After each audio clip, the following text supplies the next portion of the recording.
کیف یکون للمشرکین عہد عند اللہ وعند رسولہ، اصل میں یوں ذہن میں رکھیے کہ جو صلح حدیبیہ ہوئی تھی اس کو خود قریش کے حلیف قبیلے نے توڑ دیا،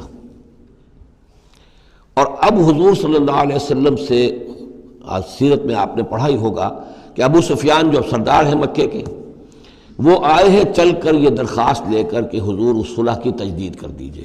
حضور نے تجدید نہیں کی، سفارشیں بھی کروائیں انہوں نے جو بھی کروا سکتے تھے، حضرت علی سے کوشش کی، اپنی بیٹی حضرت ام حبیبہ رضی اللہ تعالی عنہ وہ حضور کی زوجہ محترمہ تھیں، وہاں گئے، انہوں نے بھی مطلب یہ کہ کوئی حوصلہ نہ دیا، بلکہ وہاں تو واقعی اور ہو گیا کہ وہ گئے اپنی بیٹی کے ہاں، حضور کا بستر بچھا ہوا تھا، بیٹھنے لگے تو ام حبیبہ رضی اللہ تعالی عنہ نے فرمایا کہ ابا جان ذرا ٹھہریے، وہ ٹھٹک کر کھڑے رہ گئے تو بستر طے کر دیا، اب بیٹھ جائیے۔ اب یہ سردار قریش انہوں نے کہا کہ یہ بستر میرے لائق نہیں تھا یا میں اس بستر کے لائق نہیں تھا۔ حضرت ام حبیبہ فرماتی ابا جان آپ اس بستر کے لائق نہیں ہیں، یہ نبی کا بستر ہے اور آپ ناپاک ہیں، آپ مشرک ہیں، تو اب کیا کہیں، ان سے سفارش کرو میری۔ معلوم ہوا کہ وہ ساری گئے تو تھے اس لیے کہ بیٹی سے سفارش کروا دیں گے تو شاید زبان میں نہ کھل سکی ہو، پر اس وقت ہو سکتا ہے کہ بہت سے لوگوں نے یہ چیمے گوئیاں کی ہو کہ دیکھیے اچھی بات نہیں ہے، صلح اچھی بات ہوتی ہے، اب یہ قریش کا سردار آیا ہے، گڑ گڑا رہا ہے، سفارشیں کروا رہا ہے، تو صلح کر لینی چاہیے، کیوں صلح نہیں کر رہے حضور؟ اس کو پس منظر میں رکھیے، تب یہ آیتیں آپ کی سمجھ میں آئیں گی۔ کیف یکون للمشرکین عہد عند اللہ، کیسے ہو سکتا ہے مشرکین کے لیے کوئی عہد اللہ کے نزدیک، وعند رسولہ اور اس کے رسول کے نزدیک، الا الذین عاہدتم من المسجد الحرام، سوائے ان کے کہ جن کے ساتھ تم نے معاہدہ کیا تھا مسجد حرام کے پاس، صلح حدیبیہ، فما استقاموا لکم فاستقیموا لہم، تو جب تک وہ اس پر قائم رہے، سیدھے رہے تمہارے لیے، تم بھی قائم رہو، سیدھے رہو۔ ان اللہ یحب المتقین، لیکن اللہ تعالیٰ متقیوں کو پسند کرتا ہے۔ یعنی جب تک انہوں نے نہیں توڑا تھا معاہدہ، ہم نے بھی پیروی کی، ہم نے اس کی پوری جو ہے پوری پابندی کی، لیکن یہ کہ اب جب کہ ان کی طرف سے یہ توڑا جا چکا ہے تو اب کوئی دباؤ نہیں ہے، کوئی اخلاقی اصول نہیں ہے کہ لازماً معاہدے کی تجدید کی جائے۔ اب صورتحال کو دیکھنا ہے، حضور کو پورا اندازہ ہو چکا تھا کہ اب ان مشرکین میں اتنا دم نہیں ہے کہ وہ مقابلہ کر سکیں، تو معاہدے کا مطلب کیا ہوتا کہ کفر اور شرک کو ایک فریش لیز آف ایگزسٹنس دے دیا جائے، 10 سال کے لیے اگر معاہدہ کرے، 10 سال کے لیے کفر جو ہے ڈنکا بجائے گا، تو حضور کو پورا اندازہ تھا، اس لیے آپ نے تجدید نہیں کی۔ کیف وَإِن يَظْهَرُوا عَلَيْكُمْ، کیسے جبکہ اگر وہ تم پر کہیں قابو پا لیں، غالب آ جائیں، لا يرقبوا منکم الا ولا ذمہ، تو ہرگز لحاظ نہیں کریں گے نہ تمہاری قرابت کا نہ عہد کا۔ ان کے ہاں تو نہ قرابت کے کوئی معنی ہے نہ معاہدے کے کوئی معنی ہے، معاہدہ جب بھی چاہا توڑ دیا، قرابت داری کے خلاف کیا۔ یرضونکم بافواہہم، اب وہ جو آئے ہیں صلح کی تجدید کرنے کے لیے اور چاپلوسی کر رہے ہیں، وہ چاہتے ہیں کہ تمہیں راضی کر لیں اپنے منہ سے، وتابا قلوبہم، اب بھی ان کے دل انکاری ہیں، دل اب بھی نہیں مان رہے، واکثرہم فاسقون، اور ان کی اکثریت فاسقین پر مشتمل ہے۔ اشتروا بآیات اللہ ثمنا قلیلا، یہ وہی لوگ ہیں جنہوں نے اللہ کی آیات کو فروخت کیا ہے حقیر سی قیمت کے عوض، اپنی چودراہٹیں، اپنی سیادتیں، حق کو پہچاننے کے باوجود۔ محمد رسول اللہ 13 برس تک ان کے ہاں 12 برس تک دعوت دیتے رہے، انہوں نے قرآن مجید کو رد کیا، فصدوا عن سبیلہ، لوگوں کو روکتے رہے، خود بھی رکے رہے اللہ کے راستے سے۔ انہم ساء ما کانوا یعملون، بہت ہی برا ہے ان کا عمل جو رہا ہے۔ لا يرقبون فی مومن الا ولا ذمہ، دوبارہ یہ کسی مومن کے حق میں نہ قرابت کا کوئی لحاظ کرتے ہیں نہ کسی عہد اور معاہدے کا کرتے ہیں۔ وَأُولَٰئِكَ هُمُ الْمُعْتَدُونَ، اور حقیقت میں یہی لوگ ہیں جو حد سے زیادہ تجاوز کرنے والے ہیں۔ فَإِن تَابُوا وَأَقَامُوا الصَّلَاةَ وَآتَوُا الزَّكَاةَ، پھر بھی اللہ نے راستہ کھلا رکھا ہوا ہے، اب بھی کھلی بات ہے کہ اگر وہ توبہ کرے اور نماز قائم کرے اور زکوٰۃ دے، فَإِخْوَانُكُمْ فِي الدِّينِ، تو وہ تمہارے دینی بھائی ہیں۔ وَنُفَصِّلُ الْآيَاتِ لِقَوْمٍ يَعْلَمُونَ، اور ہم اپنی آیات کی تفصیل بیان کر رہے ہیں ان لوگوں کے لیے جو علم رکھتے ہیں، جو علم حاصل کرنا چاہیں۔ وَإِن نَكَثُوا أَيْمَانَهُمْ مِن بَعْدِ عَهْدِهِمْ، اور اگر انہوں نے توڑ دیا ہے اپنی اس قسم کو اور معاہدے کو اس کے باندھنے کے بعد، وَطَعَنُوا فِي دِينِكُمْ، اور جبکہ وہ انہوں نے عیب لگایا ہے تمہارے دین کے معاملے میں، فَقَاتِلُوا أَئِمَّةَ الْكُفْرِ، تو اب جنگ کرو ان کفر کے اماموں سے۔ یہ ہے الفاظ جو بہت نوٹ کرنے کے۔ ائمۃ الکفر کون تھے جزیرہ نما عرب میں؟ کافر تو سب تھے، مشرک سب تھے، ائمۃ الکفر، ائمۃ الشرک یہ قریش تھے۔ متولی کعبے کے، بتوں کے مجاور، یہ سارا مرکز جو ہے شرک کا جو بنایا، اللہ کے گھر کو توحید کا مرکز تھا اسے شرک کا اڈا بنا دیا. یہ ہے امام. جب تک ان کو شکست نہ دی جائے تو ظاہر بات ہے کہ جزیرہ نما عرب پر دین کے غلبے کا تصور نہیں ہے.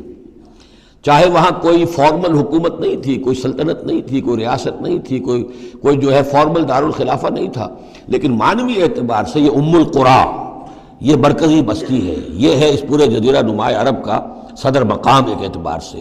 اور یہاں کے جو لوگ ہیں ائمۃ الکفر، ان کے ساتھ جنگ کرو. فقاتلوا ائمۃ الکفر، تو قتال کرو ان کفر کے اماموں سے. انہم لا ایمان لہم، ان کی کسی قسم کا کوئی پاس نہیں، ان کی کوئی قسمیں نہیں ہیں، کوئی اعتبار نہیں. لعلہم ینتہون، شاید کہ وہ باز آ جائیں، یعنی سختی سے شاید باز آ جائیں. اے مسلمانوں، نرمی کے ساتھ وہ باز آنے والے نہیں. الا تقاتلون قوما نکثوا ایمانہم، کیا ہو گیا تمہیں؟ تم جنگ نہیں کرنا چاہتے ایسی قوم سے جنہوں نے اپنے عہد کو توڑا؟ معاہدہ انہوں نے توڑا ہے، مسلمانوں نے تو نہیں توڑا، نہ مسلمانوں کے حلیف قبیلے نے توڑا. انہوں نے وعدہ جو کیا تھا اس کو توڑا ہے. تو کیا ہو گیا تمہیں؟ شرافت کی وجہ سے یا بزدلی کی وجہ سے یا منافقت کی وجہ سے یا اور کسی سبب سے تم ان سے جنگ نہیں کرنا چاہتے؟ الا تقاتلون، کیا تم قتال نہیں کرنا چاہتے قوماً اس قوم سے نکثوا ایمانہم، جنہوں نے اپنی قسمیں توڑی. وہموا باخراج الرسول، یہی تو ہے کہ جنہوں نے رسول کو مکے سے نکلنے پر مجبور کیا. وہم بدؤکم اول مرہ، اور انہوں نے ہی آغاز کیا تھا. ظاہر بات ہے کہ کتنا مسلمانوں کو ستایا تھا مکے میں، مسلمانوں میں سے بعضوں کو شہید کیا تھا مکے میں، کتنوں کو تکلیفیں دی تھی، ٹارچر کیا تھا، پرسیکیوٹ کیا تھا، انہوں نے کیا پہلی مرتبہ. اتخشونہم، اب دیکھیے یہ ہے وہ سرچنگ کوسچن. اے مسلمانوں، کیا ان سے ڈر رہے ہو؟ یہ کوئی بزدلی ہے جو تم پر طاری ہو گئی ہے؟ قریش کے خلاف اقدام سے گھبرا رہے ہو؟ اتخشونہم فاللہ احق ان تخشوہ ان کنتم مؤمنین، تو اگر تم مومن ہو تو اللہ زیادہ حقدار ہے کہ تم اس سے ڈرو. اب یہ اس کا حکم ہے، تمہیں اقدام آخری کرنا ہے. قاتلوہم، کرو جنگ ان سے. یعذبہم اللہ بایدیکم، اللہ تعالیٰ عذاب دے گا انہیں تمہارے ہاتھوں. ویخزہم، اور ان کو رسوا کرے گا. وینصرکم علیہم، اور تمہاری مدد کرے گا ان کے خلاف. ویشف صدور قوم مومنین، اور اہل ایمان کے سینوں کو کی جلن کو دور کر دے گا، ٹھنڈک عطا فرمائے گا. یعنی اب بھی مکے میں ایسے لوگ تھے کہ جن پر ٹارچر ہو رہا تھا، وہ جو ضعیف تھے، جو نہیں کر سکتے تھے، سفر نہیں کر سکتے تھے، یا خواتین تھیں، تو ان کے اوپر جو بھی ظلم ہو رہے تھے، تو جب ان لوگوں کی اب درگت بنے گی تو ان کے بھی دلوں کو کچھ ٹھنڈک ملے گی، اور ان کو بھی کچھ نہ کچھ ان کے احساسات جو ہیں اس کے اندر کچھ سکون ہوگا. وَيُذْهِبْ غَيْظَ قُلُوبِهِمْ، ان کے دلوں میں جو غصہ بھرا ہوا، غم بھرا ہوا، اللہ تعالیٰ اسے نکالے گا. وَيَتُوبُ اللَّهُ عَلَىٰ مَن يَشَاءُ، اور اللہ تعالیٰ توبہ نصیب کر دے گا جس کو چاہے گا توبہ کی توفیق دے دے گا. وَاللَّهُ عَلِيمٌ حَكِيمٌ، اور اللہ تعالیٰ علیم اور حکیم ہے. اب تیسری مرتبہ وہ آیت آ گئی ہے قرآن میں. ام حسبتم ان تترکوا،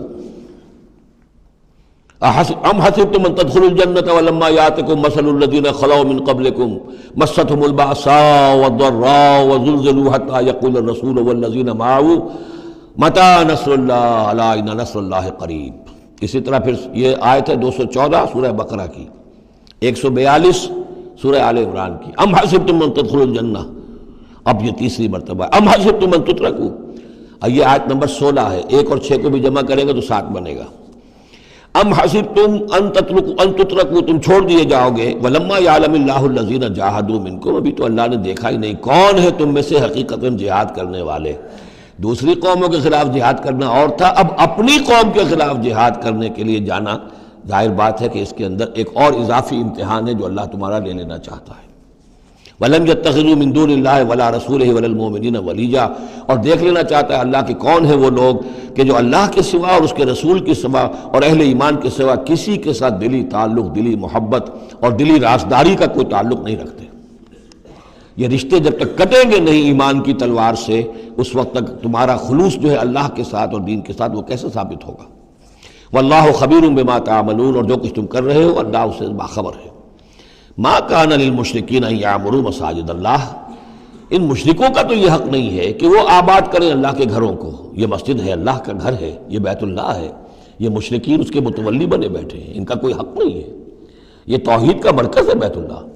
ما کان للمشرکین، نہیں ان کا یہ حق، ان یعمروا مساجد اللہ، یہ متولی بنے بیٹھے ہوئے ہیں اس کے، شاہدین علی انفسہم بالکفر، اپنے اوپر کفر کی گواہی دیتے ہوئے، یعنی اعلانیہ کافر ہیں، مشرک ہیں، اور پھر اس بیت اللہ کے متولی بنے ہوئے۔ اولئک حبطت اعمالہم، ان کے سارے اعمال حبط ہو گئے، یعنی حاجیوں کی خدمت کر دی، پانی پلا دیا، یہ کر دیا، وہ کر دیا، ان کی کوئی حیثیت اللہ کی نگاہ میں نہیں ہے۔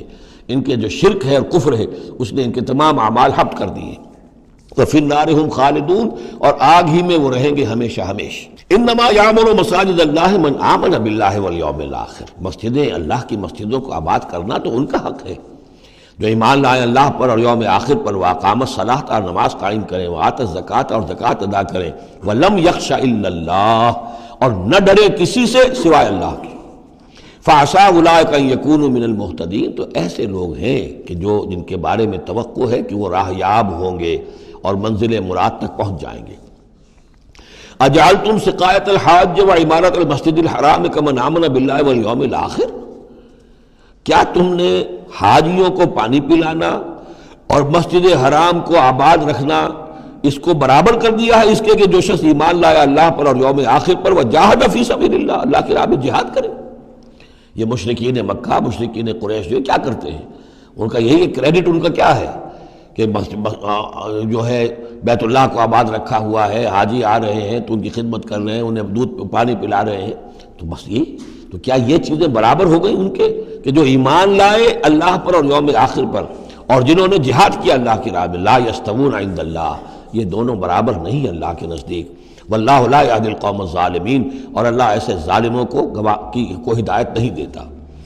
الذین آمنوا وہاجروا وجاہدوا فی سبیل اللہ باموالہم وانفسہم، وہ لوگ جو ایمان لائے، جنہوں نے ہجرت کی، پھر جہاد کیا اللہ کی راہ میں اپنے مالوں سے اور اپنی جانوں سے۔ اعظم درجۃ عند اللہ، ان کا بہت بلند و بالا اور بہت عظیم رتبہ ہے اللہ کے نزدیک۔ واولئک هم الفائزون، اور حقیقت میں وہی ہیں کامیاب ہونے والے۔ یبشرہم ربہم برحمت منہ ورضوان، انہیں بشارت دیتا ہے ان کا رب اپنی رحمت، خاص اپنے خزانہ فضل سے رحمت کی، ورضوان، اور رضامندی کی، وجنات لہم فیہا نعیم مقیم، اور ان باغات کی کہ جن کے اندر بہت ہمیشہ رہنے والی نعمتیں ہوں گی، خالدین فیہا ابدا، جن میں وہ رہیں گے ہمیشہ ہمیش۔ ان اللہ عندہ اجر عظیم، یقیناً اللہ تعالیٰ ہی کے پاس بہت بڑا اجر ہے۔ یا ایھا الذین آمنوا لا تتخذوا آباءکم واخوانکم، اب چونکہ کچھ مسلمانوں کو، جیسا کہ میں نے عرض کیا، یہ ہوگا کہ آخر وہ ہمارے باپ ہیں، وہاں پہ بھائی ہیں، اب یہ جنگ ہوگی، چلیے ابھی تک امید تھی کہ وہ لوگ شاید ایمان لے آئیں تو ہمارے ساتھ ہو جائیں، ابھی تک وہ ایمان نہیں لائے ہیں، اب اگر ادھر سے چڑھائی ہوگی ہمیں جانا پڑے گا، اپنے ہاتھوں جو ہے وہ اپنے رشتہ داروں کو، اپنے بھائی بندوں کو قتل کرنا پڑے گا، یہ چیز جو رکاوٹ بن رہی تھی، تو ذرا اب اس کے اوپر ایک ضرب لگ رہی ہے ان دو آیتوں میں، اور قرآن مجید کی اہم ترین آیتوں میں سے اگلی آیت ہے جو آئے گی اس کے بعد، آیت نمبر 24۔ یا ایھا الذین آمنوا لا تتخذوا آباءکم واخوانکم اولیاء، اے اہل ایمان، اپنے باپوں اور بھائیوں کو اپنے ولی اور دوست اور حمایتی مت سمجھو، مت بناؤ۔ ان استحبوا الکفر علی الایمان، اگر انہوں نے ایمان کے مقابلے میں کفر کو پسند کیا ہے، اگر اب بھی تمہارے دل میں ان کے لیے محبت ہے اور تمہارے دل میں وہ تعلق جو ہے موجود ہے، تو اس کا مطلب یہ ہے کہ پھر ایمان کے ساتھ رشتہ تمہارا مضبوط نہیں ہے، اللہ کے لیے غیرت نہیں ہے، دین کے لیے، توحید کے لیے غیرت نہیں ہے۔ یا ایھا الذین آمنوا لا تتخذوا آباءکم واخوانکم اولیاء ان استحبوا الکفر علی الایمان ومن یتولہم منکم، تو جو کوئی بھی ان کے ساتھ وہ ولایت کا تعلق رکھے گا، دوستی اور جو پشت پناہی کا، فَأُولَٰئِكَ هُمُ الظَّالِمُونَ، تو خود وہ بھی پھر ظالموں میں شریک ہو جائیں گے۔ اب وہ آیت آ رہی ہے، خاصی طویل آیت ہے اور یہ بہت ہی اہم آیت ہے۔ قل، اے نبی ان سے کہہ دیجئے، ان کان آباؤکم وابناؤکم واخوانکم وازواجکم وعشیرتکم واموال اقترفتموها وتجارۃ تخشون کسادها ومساکن ترضونها احب الیکم من اللہ ورسولہ وجہاد فی سبیلہ فتربصوا حتی یاتی اللہ بامرہ واللہ لا یہدی القوم الفاسقین۔ اے نبی ان سے کہہ دیجئے، اگر ہو تمہیں تمہارے باپ اور تمہارے بیٹے اور تمہارے بھائی اور تمہاری بیویاں یا بیویوں کے لیے شوہر اور تمہاری برادری رشتہ دار اور وہ مال جو تم نے بہت محنت سے کمائے ہیں، جمع کیے ہیں، وہ تجارت جس کے مندے کا تمہیں خطرہ رہتا ہے، ڈرتے رہتے ہو، اور وہ حویلیاں اور وہ محل جو تم نے بنائے ہیں تمہیں بہت پسند ہیں، مساکن ترضونھا، اگر یہ 8 چیزیں محبوب تر ہیں، احب الیکم، ان 8 کی محبت زیادہ ہے تمہارے دلوں میں، من اللہ و رسولہ و جہاد فی سبیلہ، اللہ کی محبت، رسول کی محبت، اللہ کی راہ میں جہاد کی محبت، اگر یہ 3 محبتیں کم ہیں وہ زیادہ ہیں، فتربصوا، تو جاؤ انتظار کرو، دفع ہو جاؤ، فتربصوا، جاؤ انتظار کرو، حتی یاتی اللہ بامرہ، یہاں تک کہ اللہ اپنا فیصلہ سنا دے، واللہ لا یہدی القوم الفاسقین، اللہ ایسے فاسقوں کو راہیاب نہیں کرتا۔ بہت سخت آیت ہے، بہت اہم آیت ہے، بڑی کیٹیگوریکل ہے۔ ہر شخص اپنے باطن میں ایک ترازو نصب کرے، اپنے باطن میں، کسی اور کو نہ ناپیے تولیے، یہ اپنے آپ کو تولیے۔ بل الانسان علی نفسہ بصیرہ، انسان اپنے آپ سے خوب واقف ہے۔ ایک میں ڈالیے پلڑے کے اندر یہ 8 محبتیں، باپوں کی محبت، بیٹوں کی، بھائیوں کی، بیویوں کی، یا شوہروں کی، اسپاؤسز کی، یا اس کے بعد رشتہ داروں کی، اور 3 شکلیں ہیں مال کی، وہ مال جو جمع کیا ہے، اور وہ تجارت جو بڑی محنت سے جمائی ہے، اس کا مندے کا اندیشہ رہتا ہے، اور وہ گھر بنائے ہیں، محل بنائے ہیں، کوٹھیاں بنائی ہیں، ولاز بنائے ہیں، بڑے ان کو سجایا ہے، ڈیکوریٹ کیا ہے۔ اگر ان 8 چیزوں کی محبت تمہارے دل میں زیادہ ہے، اللہ کی محبت، اس کے رسول کی محبت، اللہ کی راہ میں جہاد کی محبت سے، یہاں یہ تیسری چیز ہے کانکریٹ۔